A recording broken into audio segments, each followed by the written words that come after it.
Hello बच्चों, आपका स्वागत है। ये संज्ञा पर मेरा तीसरा पार्ट है, पार्ट 3 है। इसके पहले संज्ञा पर मैंने 2 पार्ट बनाए हुए हैं, जिस पर कि मैंने संज्ञा क्या है और उसके 2 प्रकारों के बारे में विस्तार से चर्चा की है। इस वीडियो में हम पढ़ेंगे संज्ञा के तीसरे प्रकार भाववाचक संज्ञा के बारे में। भाववाचक संज्ञा स्वयं में बहुत ही महत्वपूर्ण विषय है। इससे संबंधित हर कॉम्पिटिटिव एग्जाम में कोई क्वेश्चन बनते ही बनते हैं।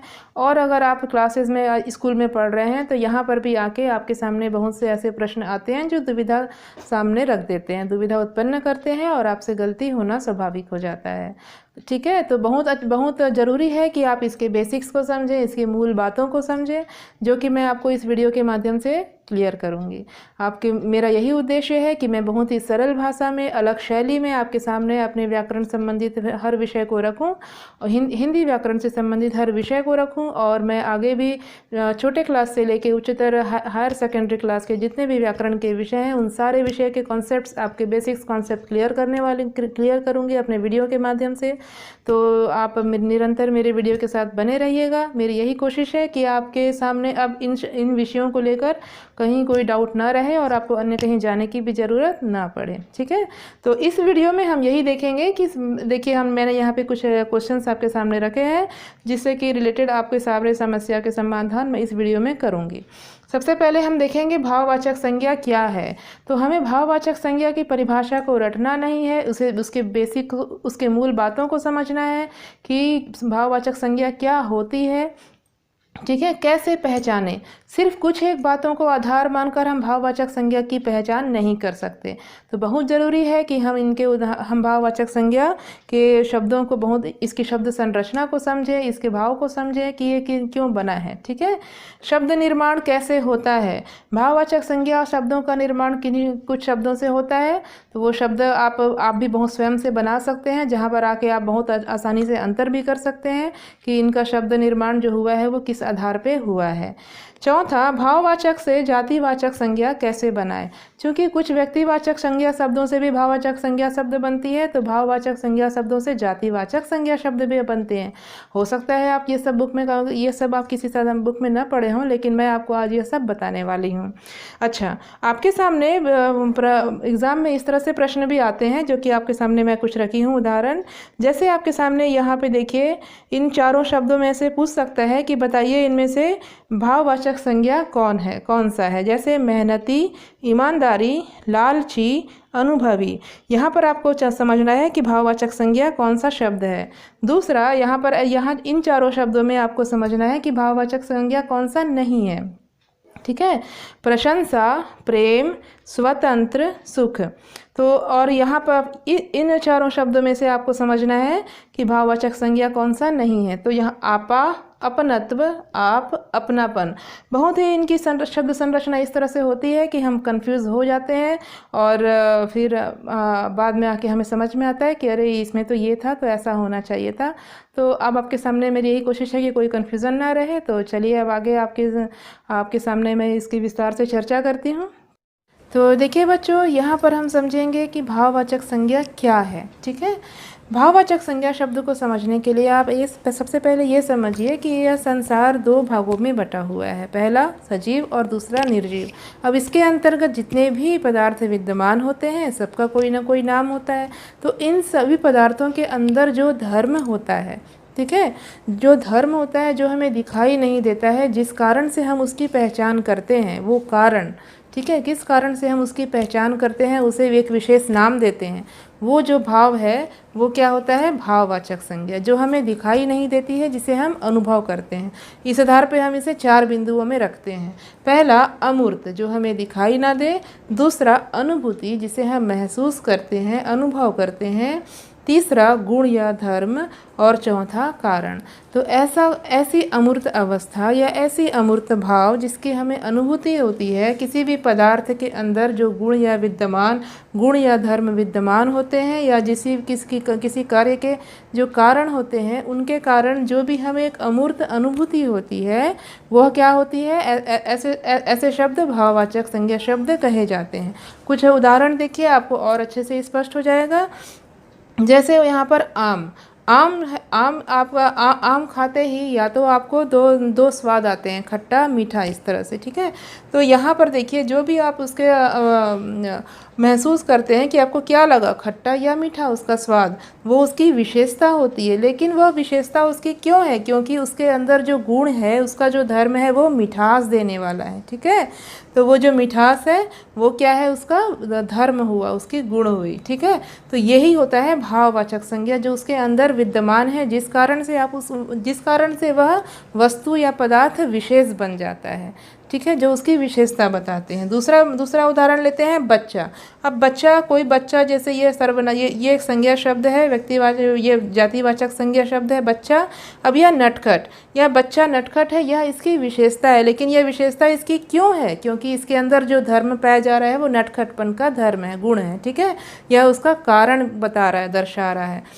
तीसरा, मौसम। अब मौसम चूँकि ठंडा है, तो ये ठंडा है, मौसम ठंडा है, तो ये ठंडा उसकी विशेषता हुई।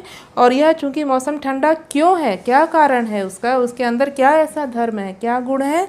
ठंडक। तो चूँकि वातावरण में ठंडक है, इस कारण से मौसम ठंडा है, ठीक है, इस कारण से हमें ठंड लग रही है। तो यहाँ पर आप ये समझिए कि जो भी ऐसी अमूर्त अनुभूति होती है, जो भी किसी पदार्थ के विशेष धर्म या उसके कारण को देखकर हमें होती है, वो सभी भाववाचक संज्ञा शब्द होते हैं। तो अब चलिए समझते हैं कि भाववाचक संज्ञा शब्दों को कैसे पहचानें। एक सामान्य तरीके से हम सभी समझ जाते हैं देखकर कि हाँ, ये भाववाचक संज्ञा शब्द होते हैं। लेकिन ऐसे भी अन्य बहुत से शब्द होते हैं जो कि हमें भ्रमित कर सकते हैं या कंफ्यूज कर सकते हैं। तो हमें उसके लिए और आसान विधि आप देखिए, और बहुत से अलग नियम भी हैं जिसे आप बहुत अच्छे से समझ जाएंगे। तो आइए बच्चों, यहाँ पर मैं दूसरे प्रश्न के उत्तर के साथ उपस्थित हूँ। यहाँ पर देखिए, भाववाचक संज्ञा कैसे बनते हैं, इसके हम 3 आधार को समझेंगे, ठीक है।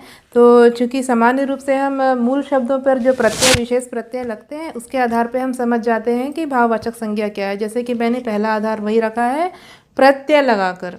अब प्रत्यय लगाकर हम आसानी से सामान्य रूप से इसे समझ जाते हैं। जैसे कि विशेष प्रत्यय कैसे होते हैं, वो ता। अब ता किसी भी अन्य मूल शब्दों के आगे अगर ता प्रत्यय लगा है तो वो क्या हो जाता है? भाववाचक संज्ञा बन जाता है। जैसे सुंदरता, चपलता, इस तरह से जो शब्द होते हैं, माता, तो वो सभी क्या होते हैं? आपके भाववाचक संज्ञा में आते हैं। अब ई प्रत्यय लगा, मूल शब्दों के आगे अगर हम ई प्रत्यय लगाते हैं तो वहाँ पे क्या होता है? सच्चाई, कमाई, ठीक है, चढ़ाई, ऊंचाई, इस तरह के जो शब्द होते हैं वो क्या होते हैं? भाववाचक संज्ञा। पन, अपनापन, नटखटपन, बनावटीपन, कुछ ऐसे शब्द जब मूल शब्दों के आगे प्रत्यय लगाया जाता है तो बनते हैं। वट प्रत्यय जब लगाते हैं तो किस तरह के शब्द बनते हैं? बनावट, थकावट, रुकावट, गिरावट, इस तरह के शब्द हम बन जाते हैं। फिर आस प्रत्यय अगर किसी मूल शब्द के आगे लगते हैं, मिठास, खटास, इस तरह के शब्द बनते हैं। फिर आ प्रत्यय अगर किसी के आगे लग जाते हैं मूल शब्द के आगे तो शिक्षा, आपा, ठीक है, इस तरह के शब्द बनते हैं।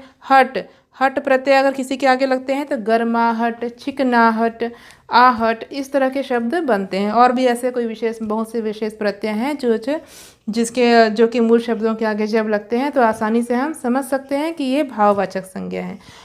तो देखिए, अब दूसरे आधार को समझिए। यहाँ पर आपके सामने कोई शब्द ऐसे दिए जाएंगे जिसमें कि आपको पहचानना है कि इसमें भाववाचक संज्ञा क्या है। तो उस समय आप क्या करेंगे कि उन शब्दों जिसके आगे प्रत्यय ना लगे हों, ऐसे शब्द तो जिसमें आसानी से आप पहचान जाएंगे कि जिनके अंत में ऐसे विशेष प्रत्यय लगे होते हैं, तो आप उनकी पहचान आसानी से कर लेते हो। लेकिन कुछ शब्द ऐसे होते हैं जिनके आगे ऐसे विशेष प्रत्यय नहीं लगे होते हैं।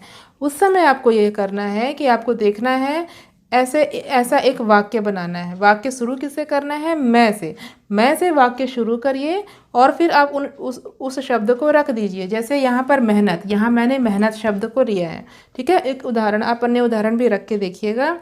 मैं मेहनत हूँ, अंत किससे करना है आपको? हूँ। लेकिन हूँ से पहले आप यहाँ पर अन्य शब्द को पाएंगे, जरूर से पाएंगे, क्योंकि यहाँ पे मैं मेहनत हूँ ऐसा कोई वाक्य नहीं होता है। तो यहाँ पर आप इस वाक्य को पूर्ण करने के लिए किसका सहारा ले रहे हैं? अन्य शब्द। वो अन्य शब्द क्या है? क्रिया, ठीक है। तो यहाँ पर आपका जो मैं मेहनत हूँ इससे बिल्कुल पूर्ण नहीं होता है। लेकिन अगर चूंकि वो भाववाचक संज्ञा शब्द नहीं होगा तो बिल्कुल वह विशेषण शब्द होगा, और विशेषण शब्द बिल्कुल उस शब्द के बाद हूँ लगाने से पूर्ण हो जाएगा। तो इसे से आप बहुत आसानी से समझ सकते हैं। जैसे यहाँ पर मेहनत का ही मैंने एक शब्द लिया है, मेहनती, मेहनत से ही मेहनत जो भाववाचक संज्ञा है, तो चूंकि ये मेहनती इसमें ई की मात्रा लगा देने से ये मेहनती बन जाती है, विशेषण बन जाता है। ठीक है, मेहनती शब्द। तो मैं मेहनती हूँ। अब यहाँ पे विशेषण शब्द की आसानी से पहचान हो जा रही है कि मैं मेहनती, इसके मेहनती के बाद कोई अन्य शब्द नहीं आ रहा है और हूँ लगाने से यह वाक्य पूर्ण हो जा रहा है, आसानी से पूर्ण हो जा रहा है। एक अन्य शब्द को देखिए, मैं प्रेम हूँ। मैं प्रेम हूँ, ये तो एक आप इसको नाम से मत लीजिएगा, क्योंकि अगर नाम होगा तो फिर वो व्यक्तिवाचक में चला जाता है। यहाँ पे हम पढ़ रहे हैं भाववाचक संज्ञा। ठीक है, तो मैं आपको ये जो प्रेम है एक प्रकार का भाव है जो हमें अनुभव होता है, अनुभूति होती है इसकी। तो जो इसलिए यह प्रेम क्या है, भाववाचक संज्ञा। और भाववाचक संज्ञा आप कभी भी सिर्फ मैं प्रेम हूँ ऐसे लगाने से नहीं पूर्ण होगा। ठीक है, बीच में एक अन्य, चाहे वो कारक चिन्ह हो चाहे वो क्रिया हो, इसका सहारा लेना पड़ता है, इसकी सहायता लेनी पड़ती है। तो मैं प्रेम में हूँ ऐसा बोला जाता है ना, आई एम इन लव। तो वही आप उसको हिंदी में आप कैसे बोलेंगे, मैं प्यार में हूँ, मैं प्रेम में हूँ, इस तरह से। ठीक है, तो यहाँ पे आप किसका सहारा लिए, में कारक चिन्ह का सहारा लिए। उसी प्रकार से अगर यहाँ पर आप इसमें प्रेमी, प्रेम में ही अगर बड़ी की मात्रा लगा देते हैं तो बहुत छोटा सा माइनर इसमें डिफरेंस होता है। तो यहाँ पे क्या बन जाएगा, अब ये विशेषण शब्द है। और विशेषण शब्द में आप पहचान कैसे करेंगे, मैं प्रेमी हूँ। यह वाक्य बिल्कुल आसानी से पूर्ण हो जाता है, समझ में आता है, अर्थपूर्ण वाक्य बन जाता है। तो इस तरह से हम देखेंगे कि मैं मेहनत हूँ एक अर्थपूर्ण वाक्य नहीं है, बीच में एक अन्य शब्द का सहारा लेना पड़ता है। मैं प्रेम हूँ, यहाँ भी इस तरह से वाक्य अपूर्ण है, तो यहाँ पे मैं आप कारक चिन्ह का सहारा लेते हैं। तो ये एक अन्य आधार है जिसके आधार पे आप ऐसे कुछ जो शब्द आते हैं उसमें आप आसानी से भेद कर सकते हैं। आइए एक तीसरा आधार देखते हैं। जैसे मैंने आपको बताया था कि जितने भी पदार्थ होते हैं उसमें कोई विशेष धर्म होता है, क्योंकि जो भाव का एक अर्थ ही है वो धर्म होता है। ठीक है, किसी भी पदार्थ के अंदर जो भी भाव पाए जाते हैं, जिसे हम अनुभव करते हैं, जिसकी हमें अनुभूति होती है, वह एक उसका धर्म के उसके अंदर वो धर्म होता है, उसके अंदर वो गुण होता है, स्वाभाविक गुण होता है। ठीक है, जो कोई भरता नहीं है वो उसके अंदर पाया जाता है। ठीक है, तो वो प्राकृतिक आधार पे उसके अंदर विद्यमान ही रहता है, वो ऊपर से उसमें नहीं डाला जाता। ठीक है, तो वो क्या होता है, उसका एक धर्म होता है, उसकी विशेषता होती है। और दूसरा क्या था कि उसके वो क्या कारण है, किसी भी क्रिया के या किसी भी कार्य के होने के क्या कारण क्या है, क्या किसी भी जो भी आप शब्द देखेंगे उसमें मूल कारण क्या है, क्यों है वो ऐसा, उस आधार पे आप ऐसे शब्दों की पहचान कर सकते हैं। जैसे देखिए यहाँ पर भी कोई ऐसे विशेष प्रत्यय नहीं लगे हुए हैं जिसके आधार पे आप पहचान कर पाएंगे। ठीक है, तो मैं ऐसे ही शब्दों को आपके सामने रखी हूँ कि आप जब ऐसे प्रत्यय वाले शब्द ना हो तो आप क्या करें, वहाँ पर आप देखिए कि जैसे चालाक। अब चालाक में क्या होता है कि चालाक चूंकि एक विशेषता है, अरे मैं चालाक हूँ, मैं चालाक हूँ, ये मेरी विशेषता है कि मैं चालाक हूँ। ठीक है, विशेषण हो गया यहाँ पे शब्द। लेकिन मैं चालाक क्यों हूँ, क्योंकि मेरे अंदर चालाकी का जो गुण है वह विद्यमान है। किसमें, मुझ में विद्यमान है। मैंने यहाँ लिखा है ना, उसमें, किसी भी शब्द में या किसी भी पदार्थ में, आप यहाँ पर में को बिल्कुल ध्यान में रखिएगा कि उसमें क्या विद्यमान है। तो मैं चालाक हूँ क्योंकि मेरे अंदर चालाकी का गुण विद्यमान है। ठीक है, कारण क्या है इसका, मूल चालाकी है ना। सुख, सुखी, तो वह सुखी है या मैं सुखी हूँ, विशेषण शब्द बिल्कुल यहाँ पे ऐसे पूर्ण हो जाता है। ठीक है, मैं सुखी हूँ, तो मैं सुखी हूँ विशेषण शब्द आप किसी भी ऐसे वाक्य को आसानी से यहाँ पे देखिएगा, मैं सुखी हूँ, मैं खुश हूँ, ऐसे वाक्य आसानी से पूर्ण हो जाते हैं। तो आपको समझना है कि आपको ऐसे क्वेश्चन उसमें उठाना है कि वो सुखी है, तो उसमें वो सुखी क्यों है, क्योंकि उसके आसपास सुख का वातावरण है। क्या कारण है उसके सुखी होने का, क्योंकि उसके आसपास सुख का वातावरण है। वह खुश है क्योंकि उसके आसपास खुशी का वातावरण है। ठीक है, उसके आसपास सब चीज़ अच्छा है, कारण समझिए उसके। ठीक है, सुंदर, वह सुंदर है, क्यों सुंदर है, क्योंकि उसके अंदर क्या गुण है, क्या विद्यमान है, सुंदरता का गुण विद्यमान है, कारण क्या है उसका, सुंदरता।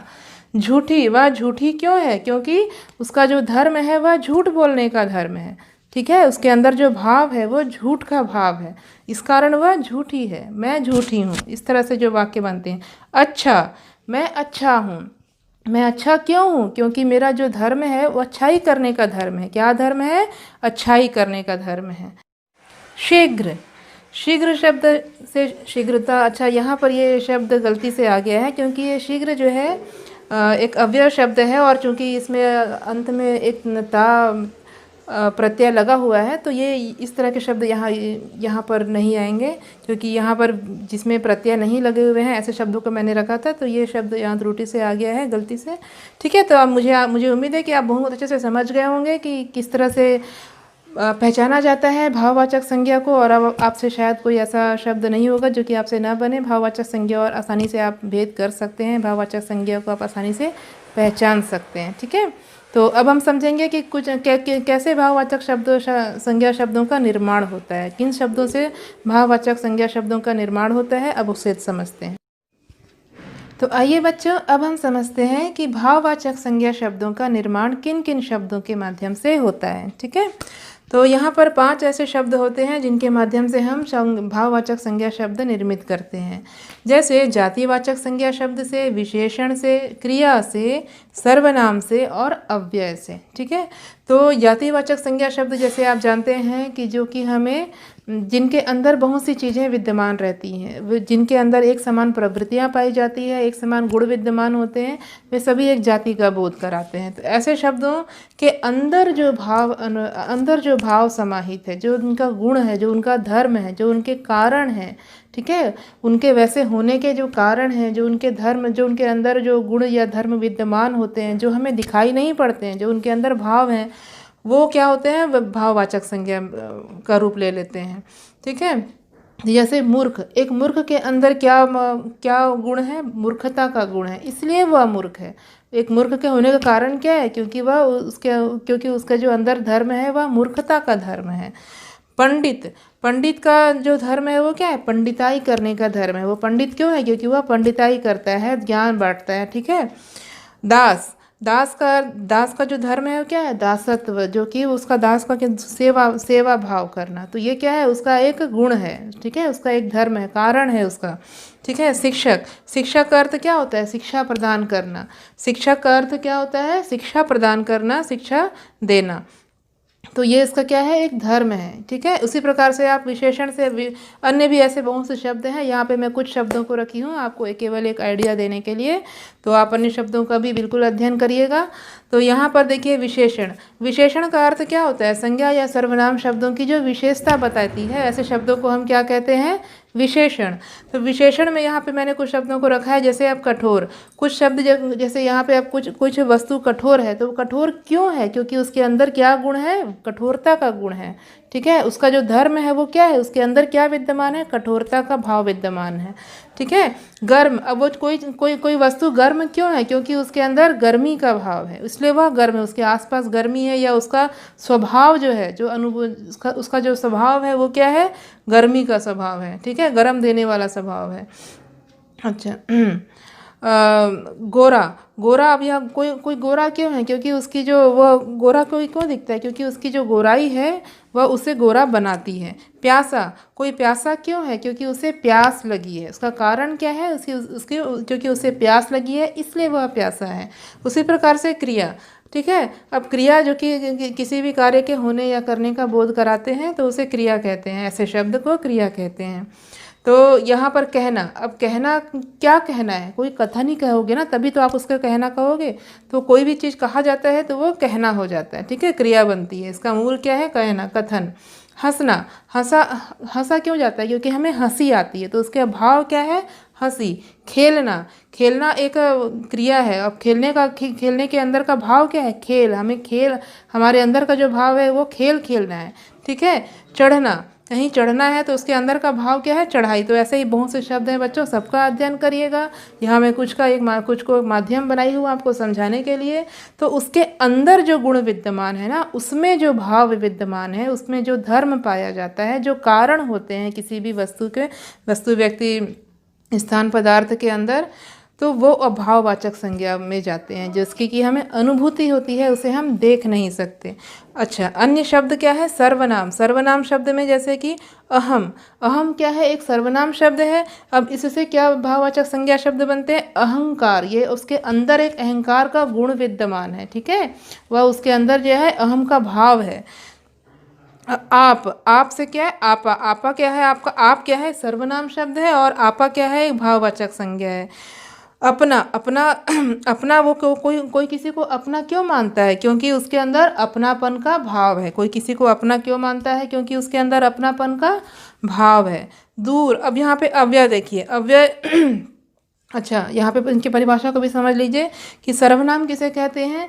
जो कि संज्ञा शब्दों के स्थान पर प्रयोग किए जाते हैं, ऐसे शब्दों को संज्ञा सर्वनाम कहते हैं। जब मैं आपको सर्वनाम पढ़ाऊंगी तो बहुत अच्छे से इसके बारे में भी समझाऊंगी, जो कि शायद आप किसी बातों से अगर आपको अवगत नहीं है तो आपको सब मैं उसकी जानकारी कराऊंगी। अव्यय। अब अव्यय कैसे शब्दों को कहते हैं बेटा? जैसे कि ऐसे शब्द जिसमें कि लिंग, वचन, कारक, पुरुष, काल आदि का कोई प्रभाव नहीं पड़ता है। ये सदैव अपने एक ही रूप में, हर वाक्य में एक ही रूप में आपको दिखेंगे, ठीक है।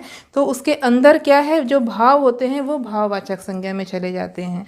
तो ऐसे शब्द जिसमें कि किसी भी काल, कारक, काल, कारक आदि का कोई प्रभाव, लिंग, वचन, पुरुष किसी का कोई प्रभाव नहीं पड़ता है, वे अव्यय होते हैं। और अव्यय से जब कोई अव्यय के अंदर जो भाव होता है वो भाव क्या होते हैं? भाववाचक संज्ञा होते हैं। जैसे यहाँ पे मैंने कुछ एग्जाम्पल लिखे हैं। दूर। अब ये दूर क्या है? एक अवयव शब्द है, इसे भाववाचक, इसके अंदर का भाव क्या है? दूरी। ऊपर क्या है? एक अवयव शब्द है, इसके अंदर का भाव क्या है? ऊपरी, ठीक है। समीप। समीप का भाव क्या है? समीपता। और मना का मनाही। ऐसे बहुत से शब्द होते हैं। तो इस तरह से आप देखिए संज्ञा शब्दों, भाववाचक संज्ञा शब्दों का निर्माण होता है इन 5 शब्दों के माध्यम से। तो अब हम समझेंगे कि भाववाचक संज्ञा शब्दों से जातिवाचक संज्ञा शब्द कैसे बनते हैं। तो देखिए बच्चों, कुछ भाववाचक संज्ञा शब्दों से जातिवाचक संज्ञा शब्द भी बनाए जाते हैं, जिनसे कि एक संपूर्ण जाति का बोध होता है उस, ठीक है। तो यहाँ पर देखिए ऐसे कैसे बनाया जाता है।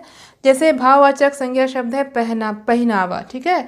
अब ये पहनावा शब्द को अगर जातिवाचक बनाएंगे तो कैसे बनाएंगे? पहनावे। ध्यान दीजिएगा, पहनावे। मात्राओं का अंतर है बच्चों, लेकिन उनके अर्थ को बिल्कुल भिन्न हो जाते हैं, ठीक है। तो यहाँ पे एक जाति का बोध हो रहा है, पहनावे। बीमारी। बीमारियाँ से क्या होता है? एक से अधिक वचनों का, जाति मीन्स क्या होता है? बहुवचन शब्द, ठीक है। तो बीमारी से क्या होगा? बीमारियाँ, ठीक है।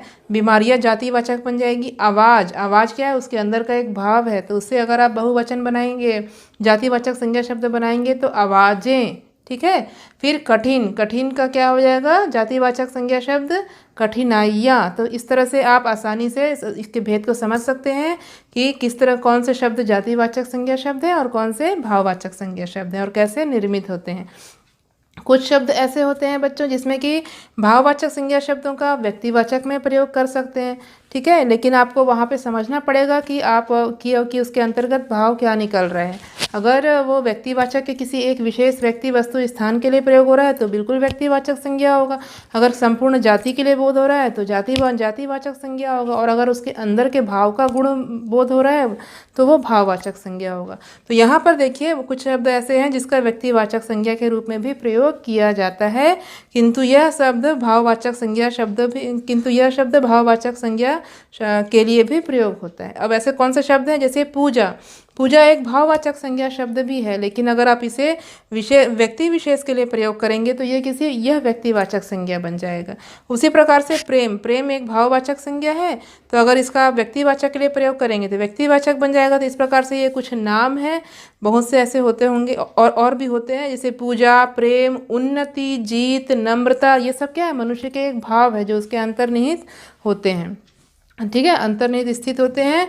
और ये स्वाभाविक भाव होते हैं, उसके चारित्रिक गुण होते हैं इस तरह से। तो ये क्या होते हैं? कभी कभी व्यक्ति विशेष के लिए, नाम के लिए भी प्रयोग में रखे जाते हैं ऐसे शब्द। तो आप बहुत आसानी से इसे समझ सकते हैं। तो ये था भाववाचक संज्ञा के ऊपर मेरा यह वीडियो। मुझे बिल्कुल उम्मीद है, आशा है कि आपको बहुत अच्छे से सारे कॉन्सेप्ट्स क्लियर हो गए होंगे और अब कभी आपसे कोई गलतियाँ इस विषय को लेकर नहीं होगी।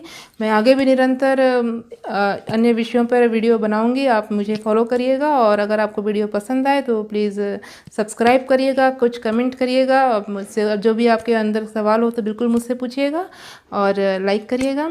मेरे वीडियो को देखने के लिए आपका बहुत बहुत धन्यवाद। Thank you.